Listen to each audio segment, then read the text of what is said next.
उसमें घुल जाएगी, दिखाई नहीं देगी, पूरे पानी को मीठा कर देती है। ऐसे जो सच्चे लोग होते हैं वो दिलों में घुल जाते हैं और अंदर रहते हैं और मिठास बनाए रखते हैं, वो ऊपर से नहीं दिखाई देते। ऊपर से तो चिकनी चुपड़ी बातें करने वाले दिखाई देते हैं। और ये कमाल है दुनिया में कि दुनिया दिखावे की है, प्रदर्शन की दुनिया है, आत्मदर्शन की दुनिया नहीं है। इसलिए दुनिया आपके दिखावे से प्रभावित होती है।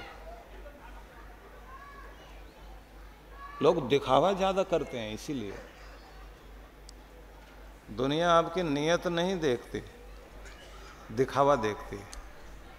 पर वो जो मालिक है ना, उसे आपका दिखावा समझ नहीं आता, उसे सिर्फ आपकी नीयत समझ में आती है। अगर नीयत ठीक है तो उसको पसंद है, नहीं तो कुछ भी पसंद नहीं है। इसलिए अपने अंदर को ही ठीक रखना है, क्योंकि ये सारे बाहरी श्रृंगार, ये सुंदरता देता है तो भगवान देता है, और ये उसका मजा है कि सजाता भी वही है और बिगाड़ता भी है। धीरे धीरे उम्र बढ़ती जाती है, आदमी की शक्ल ऐसी हो जाती है, अपना एल्बम दिखाकर आदमी कहता है देखो पहचानो ये कौन है। आदमी कहता है अच्छा ये कौन, आप बताओ। बोले ये मैं ही हूँ। अब फिर हालत ये हो जाती है कि क्या हाल बना रखा, कुछ लेते क्यों नहीं।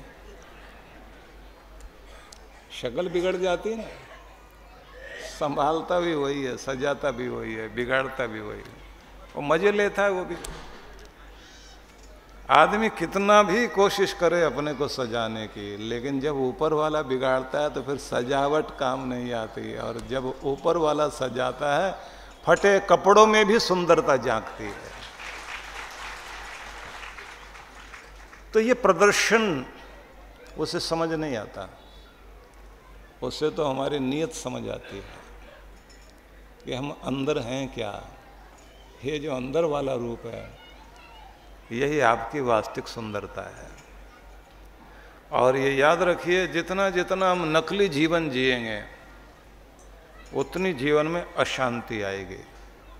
नकली, दिखावटी, बनावटी, कृत्रिम जिंदगी अशांति देती है।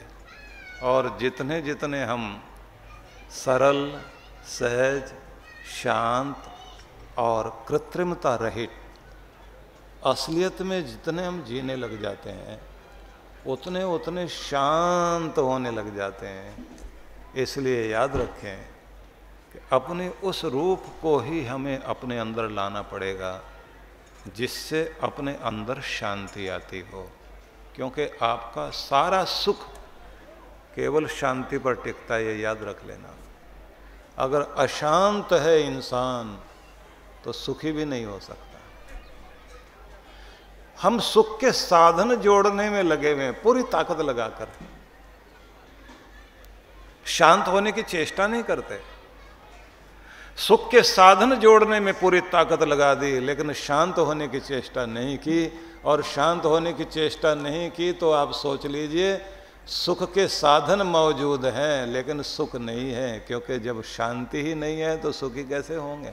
इसलिए आपको पहले शांति की चेष्टा करनी चाहिए, सुख अपने आप टिक जाएगा। क्योंकि सुख तो वो फूल है जो शांति के पेड़ पर ही खिला करता है। इसलिए आपको शांति की चेष्टा करनी है।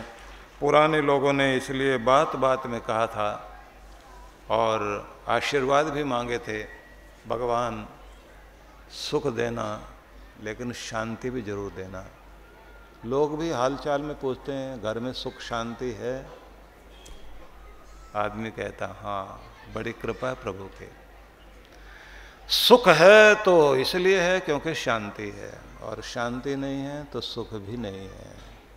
और अब आप सोचेंगे कि सुख के साधन तो पता है जोड़े जा सकते हैं, शांति के लिए क्या किया जा सकता है। ये मन में आता है सबके। शांत होना चाहते हैं, कोई शांत रहने नहीं देता। शांति का तरीका क्या है, शांति का उपाय क्या है, शांत रहें तो क्या करें, शांत होने के लिए क्या करें। तो ध्यान से समझ लेना, जो सूत्र मैं आपको बताऊंगा कि अगर आप चाहते हैं कि आपकी ज़िंदगी में शांति हो, तो सबसे पहले आप अपने जीवन में कोई नियम, कोई सिद्धांत अपनाइए, सैद्धांतिक रूप से जीवन को जीना शुरू करें। आपके कुछ प्रिंसिपल होने चाहिए, आपके कुछ सिद्धांत होने चाहिए, कुछ रूल रेगुलेशन जीवन में बनाना चाहिए। किसी आदर्श और किसी आइडियल को सामने रख करके कोई मॉडल आपका होना चाहिए, जिसको आप ध्यान में रख करके ज़िंदगी जीना शुरू करें कि आप क्या होना चाहते हैं, क्या मान्यता आपकी है, किस तरह की चीज़ को लेकर आप जी रहे हैं। आपकी अपनी पहचान जो बनेगा वो आपके सिद्धांत बनेंगे, ये ध्यान रख लेना। लोग कह सकें इस खानदान के लोगों की ये विशेषता है, इनकी ये पहचान है, ये इस तरह का काम करते हैं, इस तरह से जीते हैं। लोग कह सकें ये आदमी कुछ भी हो इस तरह का व्यवहार नहीं करेगा, इससे उम्मीद नहीं कर सकते आप। अगर आपके जीवन में कोई सिद्धांत है, कोई नियम है, कोई आदर्श है, तो ये ध्यान रख लेना वो आपकी पहचान बनेगा।